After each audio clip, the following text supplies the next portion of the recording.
ആശാവർക്കർമാരുടെ സമരവുമായി ബന്ധപ്പെട്ട് സർക്കാരും ഇടതുപക്ഷവും ജനങ്ങളെ തെറ്റിദ്ധരിപ്പിക്കുകയാണെന്ന് ബി.ജെ.പി.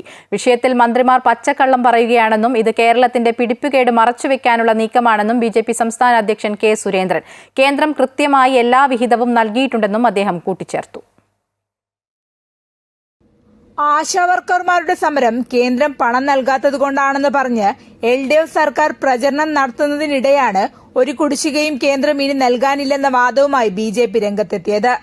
ഇത് കേരളത്തിന്റെ പിടിപ്പുകേട് മറച്ചുവെക്കാനുള്ള നീക്കമാണെന്നും സർക്കാർ ധൂർത്ത് അവസാനിപ്പിക്കണമെന്നും ബി.ജെ.പി. സംസ്ഥാന അധ്യക്ഷൻ കെ. സുരേന്ദ്രൻ കോഴിക്കോട് വാർത്താസമ്മേളനത്തിൽ പറഞ്ഞു. സർക്കാർ എന്തുകൊണ്ടാണ് കൃത്യമായ കണക്ക് പുറത്തുവിടാൻ തയ്യാറാകാത്തതെന്നും അദ്ദേഹം ചോദിച്ചു.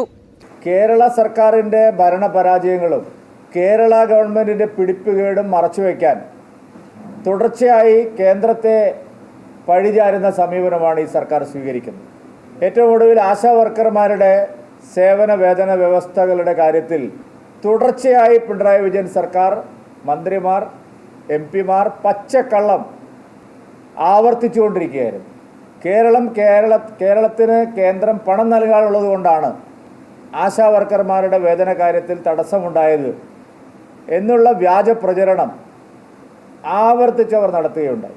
ഗവർണർമാർ ഒരിക്കലും സംസ്ഥാന സർക്കാരിന് എതിരല്ലെന്നും പല നിയമങ്ങളും പാലിക്കാത്തതുകൊണ്ടാണ് കഴിഞ്ഞ ഗവർണറുമായി തർക്കമുണ്ടായതെന്നും സുരേന്ദ്രൻ പറഞ്ഞു. അതേസമയം KC വേണുഗോപാലിന്റെ പ്രസ്താവന പിണറായി വിജയന്റെ വാദം ശരിവെക്കുന്നതാണെന്നും അദ്ദേഹം കൂട്ടിച്ചേർത്തു. അമൃത ന്യൂസ്, കോഴിക്കോട്.